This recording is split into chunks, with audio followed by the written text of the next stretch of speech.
আল্লাহু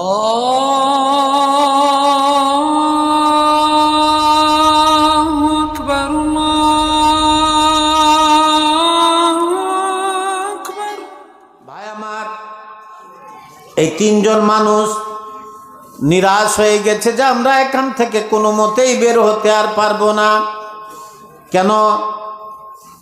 যে আমরা নিজের বিপদ নিজে ডেকে এনেছি, এবং এখান থেকে যদি আমরা আওয়াজ দিই তাহলে কোনো লোক শুনতে পাবে না। কেন? যে এখানে কোনো লোক যাওয়া আসা করে না, নির্জন জায়গা। চতুর্দিক থেকে যখন তারা নিরাশ হয়ে গেল, তখন তারা নিজেরাই বলা বলি হতে লাগলো, ও রেজাউল ভাই, যদি তুমি দুনিয়াতে কোনো আমল করেছ তাহলে সে আমলের দ্বারাতে তুমি আল্লাহকে ডাকো। এখন আল্লাহকে আমরা সকলেই ডাকি, হতে পারে আল্লাহ আমাদের মোনাজাত কবুল করবেন, আল্লাহ আমাদের দোয়া কবুল করবেন এবং আমাদের সাহায্য করবেন। আল্লাহ যদি আমাদেরকে সাহায্য করেন তবেই আমরা জীবিত এই গর্ত থেকে বের হতে পারবো এবং নিজের বাড়ি ফিরতে পারবো, নিজের আওলাদের সঙ্গে সাক্ষাৎ করতে পারবো। আর যদি আল্লাহ আমাদেরকে সাহায্য না করেন, আল্লাহকে যদি আমরা না ডাকি, তাহলে আমরা আর কোনো দিন নিজের পরিবারের কাছে ফিরত যেতে পারবো না। আল্লাহকে পরিশেষে ডাকতে লাগলো। একজন হাত উঠিয়ে দোয়া করছে, আল্লাহ গো, আমার বৃদ্ধ মা বাবা ছিল, আমি বকরির রাখালি করতাম। আল্লাহ গো, আমার একটা অভ্যাস ছিল, একটা আদত ছিল, আমি দূর থেকে যখন বকরিকে সন্ধ্যাবেলা বাড়ি নিয়ে আসতাম, বকরির দুধ দোহন করার পরে সব থেকে আমি নিজের মা বাবাদেরকে পান করাতাম, তারপরে নিজের পরিবার নিজের বাচ্চাদেরকে আমি খাওয়াতাম। একদিনের ঘটনা, আল্লাহ, আমি বকরির রাখালি করতে গিয়ে, বকরিকে চড়াতে গিয়ে আমি দূর চলে গেলাম। ফিরতে আমার সন্ধ্যা হলো। আমার মা বাবারা অপেক্ষা করতে করতে করতে করতে তারা ঘুমিয়ে পড়ল। বাচ্চারা ক্ষুধায় কিন্তু কিলবিল করছে, কাঁদাকাটি করছে।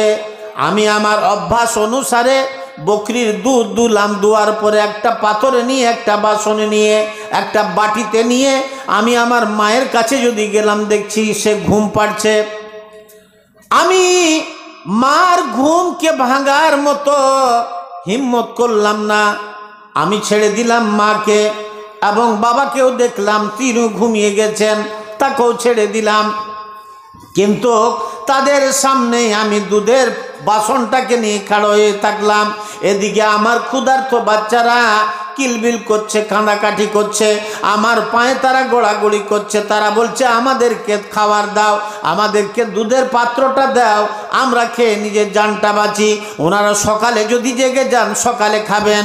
ও বাবা, তুমি আমাদেরকে দুধের পাত্রটা দাও যেন আমরা পান করি। আল্লাহ গো, তুমি অন্তর্যামী, আলিমুম বিযাতিস সুদূর। আল্লাহ, আমার ছেলে মেয়েরা কান্না কাঠি করতে করতে তারা ঘুমিয়ে গেল, আমি সকাল পর্যন্ত খাড়ো হয়ে থাকলাম। সকালে যখন ঘুম ভাঙলো আমার মা বাবার, আমি তাদেরকে দুধ পান করালাম। আল্লাহ গো, এটা আমি কাউকে দেখাবার জন্য করিনি। আল্লাহ, শুধু আমি আমার মায়ের এবং বাবার সেবা করেছি, খিদমত করেছি।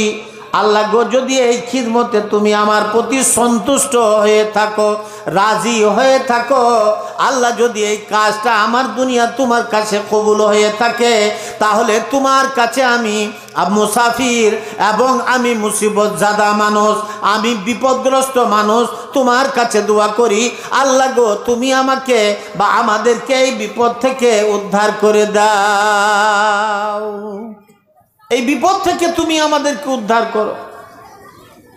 উনি দোয়া করার পরে দেখলেন অল্প একটু পাথরটা সরে গেল, গর্তের মুখ থেকে অল্প একটু পাথরটা সরল। দুনিয়ার কিছু কিছু আলো গর্তের মুখে ঢুকতে লাগলো। যখন তারা দেখলো যে পাথর সরে গেল, তাদের মনের মধ্যে একটা আশার আলো জাগলো। ভাই আমার, দুনিয়াতে আমি আপনি যা কাজ করি না কেন, বিশেষ করে ইবাদত এবং দিনের কাজ যেটা করব আল্লাহর জন্য করব, আল্লাহর উদ্দেশ্যে করব এবং আল্লাহকে রাজি করার জন্য করব। আমি আপনি যেন লোক দেখানো না করি। ভাই আমার, আমি গোপনে কোনো নেকির কাজ করি আর প্রকাশ্যে করি, তার মধ্যে আমাদের নিয়ত যেন থাকে আল্লাহ গো তোমাকে রাজি করার জন্য এই কাজটা আমি করলাম, এই কাজটা তুমি আমার পক্ষ থেকে কবুল করে নাও। তার নেকি আলাদাই, তার সওয়াব আলাদাই পাবেন। ভাই আমার, গর্তের মুখ যখন অল্প যখন গর্তের মুখ থেকে যখন পাথর অল্প সরে গেল, তাদের মনের মধ্যে একটা আশা জাগলো। দ্বিতীয় জন আবার শুরু করলো দোয়া করতে, আল্লাহ গো আমি এক রমণীর সঙ্গে তার মহব্বতে গ্রেফতার হয়ে গেছিলাম, কিন্তু সেই সতী ছিল। আল্লাহ গো কোন রকম করে তাকে ফান্দে ফেলে বেকায়দায় ফেলে দিয়ে বা বেকায়দায় পড়ে সে আমার কাছে এসে কিছু টাকা আমার কাছে চেয়েছিল, আমি তাকে দিলাম এই শর্তে যে সে যেন আমার সঙ্গে কুকর্ম করে, কুকাজ করে।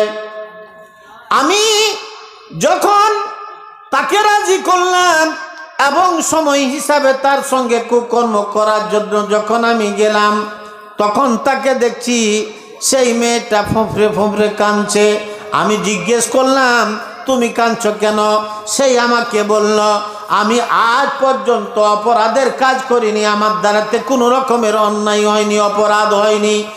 মজবুরির তেহাতে আমি বাধ্যতামূলক তোমার সঙ্গে কুকর্মে আমি আজকে লিপ্ত হয়ে যাব। বড় ভয় লাগে, বড় দিলের মধ্যে ডর লাগে, আমি ভয় পেয়ে গেছি। আমি তাকে বললাম এখন তোমার কি ভয় আছে? রাত আঁধার, এই আঁধার রাতে আমাদেরকে কেউ দেখেনি এবং নির্জন জায়গা, সেখানে আমরা দুইজন আছি। এই জায়গাতে আমরা যদি কুকর্ম করি দুনিয়ার কেউ টের পাবে না, কেউ দেখতে পাবে না। সেই মেয়েটা বলল যদি দুনিয়ার কোনো মানুষের খবর না হয়, দুনিয়ার কোনো মানুষ যদি জানতে না পারে, তাহলে আল্লাহ রাব্বুল আলামিন আরশে আজিম থেকে আমাদেরকে দেখতেন। তার কাছে দুনিয়ার কোনো জিনিস গোপন নেই, কোনো জিনিস লুকিয়ে নেই, গোপন নেই তার কাছে। ভাই আমার, সেই লোকটা বলছে আল্লাহকে, আল্লাহ গো। তার কথা শুনে আমার অন্তরে লেগে গেল। আমি চিন্তা করতে লাগলাম আল্লাহ এটা কেমন সতী মেয়ে। আমি আমার দিকে লক্ষ্য করলাম, আমি কতটা অন্যায় করেছি, আমি কতটা পাপ করেছি এই পর্যন্ত, যেগুলো আমি ক্যালকুলেশনে নিয়ে আসতে পারবো না, সংখ্যায় নিয়ে আসতে পারবো না। আমি কোথায় দিনে করেছি, কোথায় রাতে করেছি, কোথায় গোপনে করেছি, কোথায় প্রকাশ্যে করেছি, আমার হিসাব নেই। আল্লাহ গো নির্দ্বিধায় নির্ডরে আমি এগুলো কুকর্ম করেছি, কিন্তু আজকে এই মেয়েটা জীবনে একটা খারাপ কাজ করবে, তার জন্য এত ভয় করছে। আমি তার কথা শুনে আমি বড় চিন্তিত হয়ে গেলাম। আমি তাকে ছেড়ে দিলাম এবং যেটা দিয়েছিলাম সেটাও আমি মাফ করে দিলাম। আমি তার সঙ্গে কুকর্ম করলাম না। আমি বললাম যাও যাও, তোমাকে আমি ছেড়ে দিলাম, আমি তোমার সঙ্গে আর খারাপ কাজ করব না। সে আল্লাহকে গাড়ের ভিতরে, গর্তের ভিতরে ডেকে, হাত উঠিয়ে ডেকে ডেকে আল্লাহকে বলছে, আর নিজের চোখ থেকে জল পড়ছে, অশ্রু বের হচ্ছে। আল্লাহকে বলছে আল্লাহ গো জীবনে আমার কোথাও নেকির কাজ নেই, আমার আমলনামাতে আমি নিজেই নেকির বুবাস দেখতে পাই না। আল্লাহ গো শুধু শুধু শুধু আমার আমলনামাতে গুনহার গুনাহ আছে, পাপ আর পাপ আছে, বদি আর বদি ভরা আছে। আল্লাহ গো জীবনে এই নেক কাজটা আমি করেছি যেটা আমার এখনো স্মরণে আছে, আল্লাহ আজকে আমি মুসিবতের শিকার, পারেশানের শিকার, আল্লাহ আমি বিপদগ্রস্ত, তোমার কাছে বিপদগ্রস্ত হিসাবে দোয়া করি। আল্লাহ গো, দুনিয়ার এই কাজটা যদি তোমার কাছে আমার কবুল হয়ে থাকে, তাহলে আল্লাহ তুমি আমাদেরকে এই বিপদ থেকে উদ্ধার করে দাও। দোয়া শেষ করলো। শেষ করার পরে তারা দেখলো যে গর্তের মুখ থেকে আরেকটু পাথরটা সরে গেল, অর্ধেকটা গর্ত ফাঁক হয়ে গেল। তারা আকাশ গর্তের ভিতর থেকে দেখতে পেতে লাগলো। মনের মধ্যে তাদের আলোর কিরণ জেগে গেল, আনন্দ এলো। তারা চিন্তা করলো, আল্লাহ আমাদের দোয়াটা কবুল করেছেন। এখন তৃতীয় মানুষের পালা। তৃতীয় মানুষ আল্লাহকে ডেকে ডেকে বলছে, ভাই আমার, লম্বা যেহেতু ঘটনা হয়ে যাবে, আমি সেদিকে যাব না, শুধু বলতে এতটুকু চাই, বিপদের সময় যারাই আল্লাহকে ডেকেছে, যারাই আল্লাহর কাছে কাঁদাকাটি করেছে, যারাই আল্লাহর দ্বারস্থ হয়েছে, আল্লাহ তাদেরকে কোনোদিন নিরাশ করে দেননি। আল্লাহ তাদেরকে কোনোদিন নিরাশ করেননি। তাদের বিপদকে আল্লাহ রাব্বুল আলামিন দূর করে দিয়েছেন।